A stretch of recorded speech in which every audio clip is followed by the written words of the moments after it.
मुल्क की मौजूदा सियासी सूरत-ए-हाल पर अभी हम गुफ्तगू करने जा रहे हैं। गुज़श्ता रोज़ DGISPR की प्रेस कॉन्फ्रेंस, इससे क्या इंदिया मिलता है? पाकिस्तान तहरीक-ए-इंसाफ के लिए हालात किस कदर जो है आने वाले दिनों में टफ होने जा रहे हैं। साथ ही साथ हुकूमत ने आज इजलास तलब किया है। काबीना से मंजूरी के बाद पाकिस्तान तहरीक-ए-इंसाफ पर पाबंदी का फ़ैसला जो है वो किया जाएगा। इन तमाम तर मामलात पर बात करेंगे। रहनुमा मुस्लिम लीग नून माजिद ज़हूर हमारे साथ मौजूद होंगे और आगे चलकर माजिद ज़हूर साहब हमारे साथ मौजूद होंगे। और अभी हमारे साथ मौजूद हैं डिफेंस एनालिस्ट हैं कर्नल आबिद लतीफ़ साहब। कर्नल साहब, बहुत शुक्रिया आपके वक्त का। सबसे पहले तो गुज़श्ता रोज़ जो DGISPR ने प्रेस कॉन्फ्रेंस की, इस प्रेस कॉन्फ्रेंस को आप कैसे देखते हैं? इस पर आपका एक ओवरऑल एनालिसिस क्या है? और इस एनालिसिस के साथ साथ आपको क्या लगता है पाकिस्तान तहरीक-ए-इंसाफ के लिए आने वाले दिनों में हालात जो हैं वो किस कदर मज़ीद टफ हो सकते हैं? जी थैंक यू मुझे इनवाइट करने के लिए। देखें, ये प्रेस कॉन्फ्रेंस के कुछ आई थिंक टेक अवेज थे जो कि बहुत इंपॉर्टेंट थे। एक तो वो उन्होंने क्लियर कर दिया कॉन्टेक्स्ट के जो ऑपरेशन है उस ऑपरेशन को वो काइनेटिक नहीं है जिसका उन्होंने कहा कि जिसको पोलिटिसाइज कर दिया गया। वो ऑपरेशन एक कम्प्रीहेंसिव एफर्ट है जिसमें गवर्नमेंट के, स्टेट के और सोसाइटी के सारे सेगमेंट जो हैं वो कंट्रीब्यूट करेंगे, तभी हम इस मैनेज को, टेररिज्म का हम इसको एड्रेस कर सकते हैं। क्योंकि अगर आप देखें हिस्टोरिकली तो हम शायद दुनिया की उन चंद कौमों में से हैं जो एक ही जंग जिनको दोबारा लड़नी पड़ रही है, यानी वॉर ऑन टेरर। हमारी अपनी वर्जन आप इसको कह लीजिए हैं जो भी है, लेकिन हमें ये दोबारा लड़ना पड़ रहा है। गो के प्लेयर्स वही हैं, जोग्राफी वही है, तरीके कार में थोड़ा सा फर्क आ गया है, टैक्टिक्स में और वेपनरी में थोड़ा सा फर्क आ गया है, लेकिन मोर और लेस वही जंग दोबारा से हम कर रहे हैं। तो अब वही जंग अगर हम सिर्फ काइनेटिक उससे करेंगे तो वो हम नहीं जीत सकते। अब इसका मतलब है कि हमें भी अपनी स्ट्रेटेजी चेंज करनी पड़ेगी और एक कम्प्रीहेंसिव स्ट्रेटेजी पे जाना पड़ेगा। अब ये बात कर रही थी कि उन्होंने एक टर्म बहुत अच्छी यूज की, डिजिटल टेररिज्म की एक नई टर्म यूज की। उसके मैं समझता हूँ उन्होंने एक और टर्म, नया एक मेटाफर यूज किया, इलीगल स्पेक्ट्रम। स्पेक्ट्रम को हम ऐसे डिफाइन करते हैं कि जो लाइट की डिफरेंट वेवलेंथ मिल के एक स्पेक्ट्रम बनती हैं। तो जो इलीगल स्पेक्ट्रम हमारी कंट्री में जो बन रहा है या जिसका जो कनेक्शन क्राइम, टेररिज्म और लॉलेसनेस का है, आई थिंक इस नेक्सस को इसको ब्रेक करने की जरूरत है। हम सब जानते हैं कि इसका जो हार्बर्स हैं वो अक्रॉस अफगानिस्तान के अंदर हैं। पाकिस्तान गवर्नमेंट ने, पाकिस्तानी स्टेट ने, फॉरेन ऑफिस ने, आर्मी ने कई दफा कहा कि जी अफगान तालिबान जो हैं वो इसको उनको चाहिए कि ये अपनी टेरिटरी को यूज ना होने दें, लेकिन लगता यही है कि उसके अंदर एक उनका एक कनाइंस है जो कि बार बार वो अफगान जो हैं जिनके थ्रू ये सारा कुछ हो रहा है। तो इस तरह अगर आप देखें तो situation is very complex, security की सिचुएशन बहुत कम्प्लेक्स हो रही है और ट्रूली तो इकोनॉमी की सिचुएशन भी बहुत अच्छी नहीं है। तो इन सारी चीज़ों में इसको मजीद इकोनॉमी का ताल्लुक पॉलिटिकल स्टेबिलिटी और सिक्योरिटी की स्टेबिलिटी के साथ है। तो अगर हमने ये सारी चीजें ठीक करनी है तो एक कम्प्रीहेंसिव एफर्ट ही है जिसके थ्रू हम ये सारा कुछ ठीक कर सकते हैं। अच्छा, मैं आपसे एक और चीज़ ये जानना चाहूँगी कि आपको क्या लगता है पाकिस्तान तहरीक-ए-इंसाफ के लिए इस प्रेस कॉन्फ्रेंस में क्या क्या था?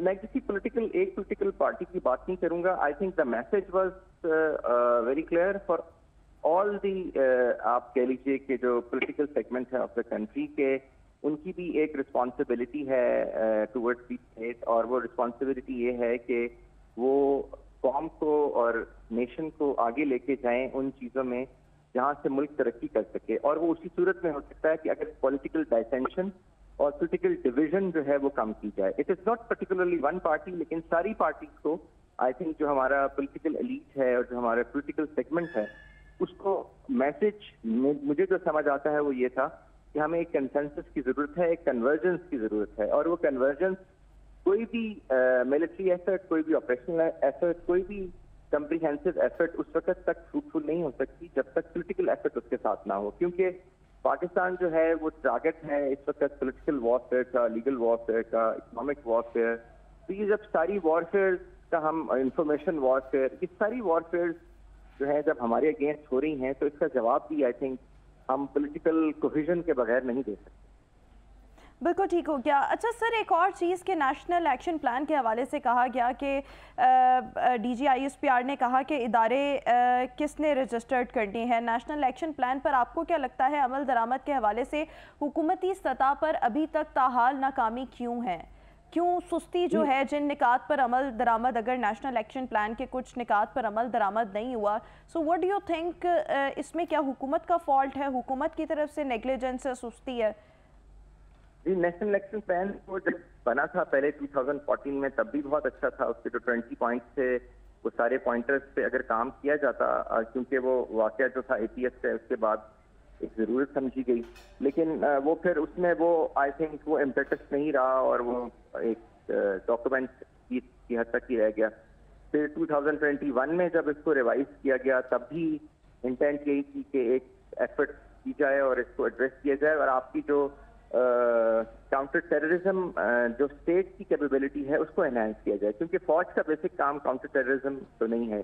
और जैसे कल DGISPR ने भी कहा कि फौज का काम तो क्लियर और होल्ड तक है, आगे फिर बिल्ड और ट्रांसफर जो है या जो सोसाइटी के अंदर आगे जो चेंज लानी है, जो डी रेडिकलाइज करना है, उसमें तो बहुत सारे और दूसरे इदारे भी आते हैं।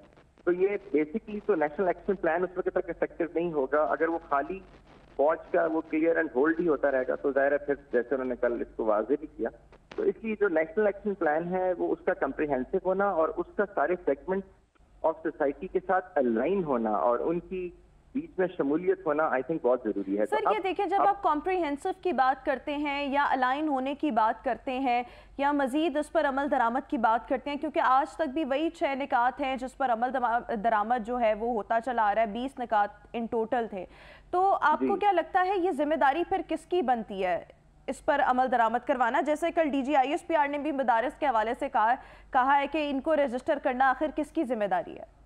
ये जिम्मेदारी तो स्टेट की बनती है, क्योंकि मैंने जैसे कहा ना कि उसमें 10% तो फौज की जो क्लियर एंड होल्ड ऑपरेशन से रिलेटेड या जो ऑपरेशनल या काइनेटिक जो चीजें हैं वो तो फौज ने करनी है, इंटेलिजेंस बेस्ड ऑपरेशन फौज ने करने, लेकिन उसके बाद जो आगे सिचुएशन को डी रेडिकलाइज करना है, पूरे स्पेक्ट्रम को क्लीन करना है इलीगलिटी से, वो तो जो है वो सारे का सारा आई थिंक रिस्पॉन्सिबिलिटी स्टेट की है। बिल्कुल ठीक हो गया, स्टेट की रिस्पॉन्सिबिलिटी है। हमारे साथ रहनुमा मुस्लिम लीग नून माजिद ज़हूर साहब भी इस वक्त मौजूद है। माजिद साहब बहुत शुक्रिया आपके वक्त का। आज काबीना का इजलास और PTI पर पाबंदी की मंजूरी, आपको क्या लगता है ये मंजूरी जो है वो मिल जाएगी PTI पर पाबंदी लगाने की, और ये कैसा इकदाम होगा आपकी नज़र में जो कि इनिशिएट आप ही की जमात की तरफ से किया गया है? सुनने में तो ये है कि वो शायद इजलास आज नहीं हो रहा, मुलतवी हो गया। हाँ जी ठीक है, लेकिन कोई भी ऐसी जमात जो पाकिस्तान के मफाद के ख़िलाफ़ काम करे, जो पाकिस्तान के इस्तेहकाम और कौमी यकजहती के ख़िलाफ़ काम करे और उसके ठोस सबूत भी हों, तो उस पर ज़रूर पाबंदी लगनी चाहिए। और मैं तो इसको बिल्कुल ठीक इक़दाम समझता हूँ। पाकिस्तान सबसे पहले है। जो लोग ये समझते हैं कि हमारी हमारा वजूद पाकिस्तान से ज़्यादा ज़रूरी है, उनको एलिमिनेट होना चाहिए। लेकिन आपको क्या लगता है सर, इस तरीके से सियासी जमातों का गला घोंटा नहीं जा सकता, इस तरीके से सियासी जमातों को ख़त्म जो है वो नहीं किया जा सकता? माजी में तहरीक लब्बैक पाकिस्तान पर भी पाबंदी लगी, अब वो हम देखते हैं कि उन्होंने फिर आकर धरना दे दिया और किस तरीके से वो जमात अभी तक अमली मैदान में मौजूद है। आप किसी सियासी जमात की शनाख्त को ख़त्म नहीं कर सकते, तो आपको क्या लगता है पाकिस्तान तहरीक इंसाफ का नामो निशान मिट जाएगा अगर आप लोग जो हैं पाकिस्तान तहरीक इंसाफ पर पाबंदी लगाएंगे?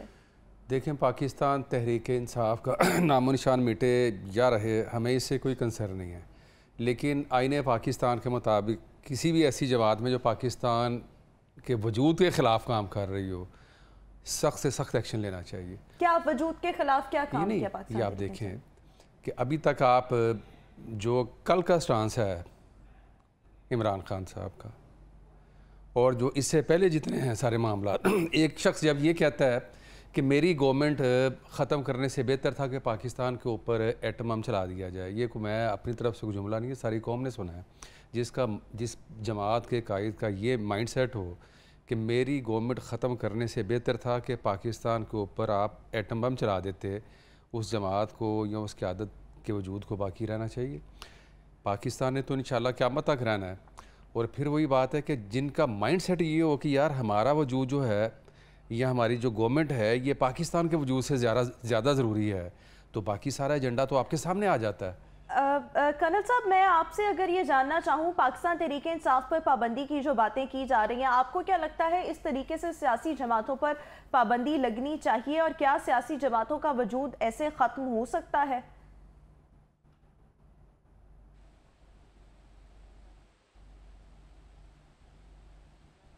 کرنل صاحب سے ہم دوبارہ رابطہ کرنے کی کوشش کریں گے۔ ماجد ظہور صاحب، آپ سے میں ایک اور چیز یہ جاننا چاہتی ہوں کہ اگر ہم پاکستان تحریک انصاف کی بات کریں، دیر از نو ڈاؤٹ ان اٹ کہ ایک پاپولر سیاسی جماعت ہے جس کا اچھا خاصا ووٹ بینک بھی ہے، جس کے ووٹر سپورٹر بھی ہیں۔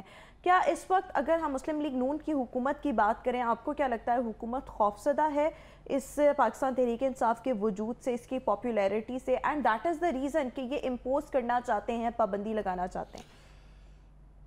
پاپولیرٹی کی وجہ سے آپ اگر یہ چاہتے ہیں کہ کسی کو بھی ہر کام کی اجازت دے دی جائے، تو میرا خیال ہے کہ یہ کوئی معیار نہیں ہے پاپولیرٹی کے۔ تو میں اگر آپ یہ شوبز کی فیلڈ میں آ جائیں تو جن لوگوں نے پاپولیرٹی کے ریکارڈ قائم کیے ہیں، ابھی دیکھ لیں ایک میڈم نور جہاں کا کتنا ایک پاپولر سانگ تھا، اور کس طرح سے اس کا حلیہ بگاڑ کے تو وہ کروڑوں کے اس کے ویورشپ تھی۔ اب پاپولیرٹی اس چیز کا معیار نہیں ہے کہ آپ کتنے کامیاب ہیں یا پاکستان کے لیے آپ کتنے بہتر ہیں، یہ آپ کے جو اقدامات ہیں وہی بتاتے ہیں۔ تو میں تو پھر یہ بات کروں گا کہ کوئی لیڈر ہو، کوئی سیاسی پارٹی ہو جس کے سٹیکس پاکستان کی مضبوطی کے علاوہ کچھ اور ہیں نا، ان کے اوپر گہری نظر رکھنی چاہیے اور ان کا راستہ روکنا چاہیے۔ کوئی بھی طریقہ ہو، چاہے ان کے اوپر پابندی لگانی ہو، کوئی دوسرا ہو، ان کا ضرور راستہ روکنا چاہیے۔ اچھا دیکھیں، اگر ہم نیشنل ایکشن پلان کی بات کریں، یہ ایک نیشنل ایشو ہے، اس پر اگر ہم عمل درآمد کی بات کرتے ہیں تو آپ کو نہیں لگتا کہ نیشنل ایکشن پلان پر امپلیمنٹیشن کے لیے دس از ویری مچ امپورٹنٹ کہ تمام سٹیک ہولڈرز بشمول پاکستان تحریک انصاف، تمام سیاسی جماعتیں، تمام سٹیک ہولڈرز، ان کو اعتماد میں لیا جائے اس ایک ایشو پر؟ اس سے تو آپ اگر ایک بھی سیاسی جماعت کو باہر کریں گے، کوئی سیاسی جماعت، کوئی سیاسی لیڈر تو یہ انکار نہیں کر سکتا کہ جب تک سب لوگ ایک ٹیبل پہ نہیں ہوں گے۔ مسئلہ شروع کہاں سے ہوا ہے؟ یہیں سے ہوا نا کہ میں اس سے بات نہیں کروں گا، میں اس سے بات نہیں کروں گا۔ ایک سیاسی لیڈر جب یہ کہتا ہے کہ پاکستان کی جو بڑی سیاسی جماعتیں ہیں، جو بڑی سیاسی قیادت ہے، جو دوسری سب سے زیادہ اپنا پاپولر قیادت ہے، میں اس سے بات ہی نہیں کروں گا، تو پھر آپ زبردستی کھینچ کے ان کو لے کے آئیں گے ٹیبل پہ۔ یہ پاکستان کے عدم استحکام کی سب سے بڑی وجہ جو ہے وہ آپ کا یہی ایٹیچیوڈ ہے، یہی سوچ ہے، یہی رویہ ہے کہ میں نے اس سے بات نہیں کرنی جی، میں نے اس سے بات نہیں کرنی۔